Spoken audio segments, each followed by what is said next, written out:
Use absence to increase respect and honor. Make yourself less accessible. Starve the other person of your presence. Make yourself too available, and the aura of power that you have created around yourself will wear away. Why are Bitcoin and gold so valuable? It's true, it's because there aren't a lot of them out there. You can't just create them out of thin air. Even though gold is shiny and Bitcoin is trending, what gives them most of its value is the fact that their supply is limited, they're scarce.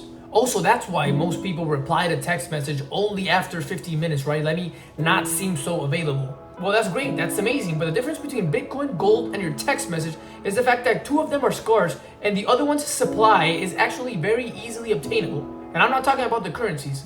See, for gold, you actually have to find somewhere that there is gold. Good luck doing that, and then finding the manpower to dig the shovels and then refine it. There's a lot of process involved. With Bitcoin, same thing. All these people have to connect their expensive hardware and pay high electricity costs to dedicate computing power to validate transactions and mine new Bitcoins. There is simply a high cost associated with obtaining new units of gold and new Bitcoin.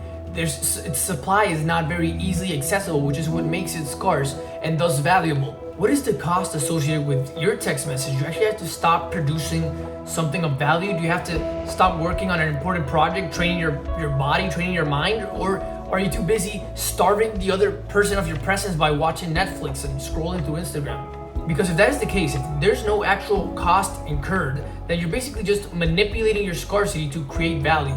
And that's not creating value, that's faking it, that's creating artificial perceived value. And even though you might be able to attract people by faking your scarcity, it will not work in the long term. I listened to my aunt the other day, super well intentioned by the way, giving relationship advice to one of her other nephews, and it's the classical advice that we always get, of just play hard to get, ignore her, disappear, and then she'll chase you. And it's so frustrating. It's like, can't you see what's actually going on here, what the real problem is? Eventually the fake gold will be identified as counterfeit. Eventually the blockchain will recognize when a bad actor is trying to tamper with it and is trying to transact through illegitimate Bitcoins. Why do you think that your case, it will be different? This is the same thing as putting a band-aid on a broken leg, right? You're not fixing the root cause of the problem, which is that you're not a valuable person who has things to do.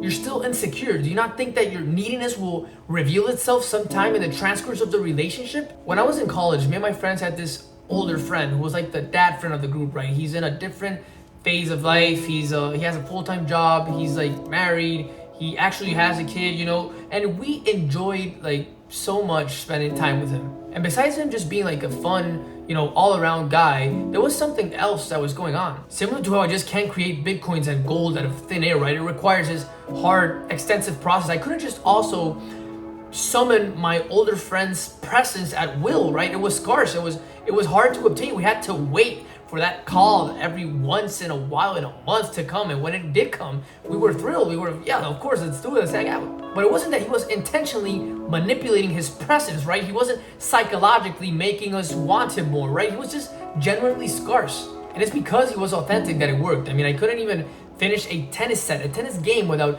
every 20 minutes some interruption because he received a phone call from his Apple Watch. He had to just on the go just receive it and take care of some business. Even when the small moments that I was with him, I couldn't even be fully with him because his time was tied up. But again, I know it wasn't intentional. He wasn't manipulating because I was in real life pressing the value of his time. Do you think faking his scarcity would have worked? I mean, I'm seeing where all along he's been, where his time has been spent in the background. It's acquiring the things that I want. I mean, I'm seeing the big job and the fancy car and the house and the wife and the kids. Contrasts with the person who is strategically creating an air or a scarcity around him. I mean, he doesn't have anything I want. He doesn't have anything you want. Plus, in my own experience, for what it's worth, it's just easier to live a life where you're just not playing the mental games, where you're just, you're being truthful, you're being honest. If I receive a WhatsApp message and I'm available, then I'm gonna be there. I'm gonna be intentional. I'm gonna respond right away. Yes, because I'm available. But if I'm not, then it's not because I hate you and I'm not playing mind games. I'm just busy, And so going back to those laws of power, it's not that they are false per se. Your absence will definitely increase your levels of attractiveness and respect. But the big caveat is that you can't just fake this scarcity. You actually have to become someone who is of value and whose time is legitimately scarce.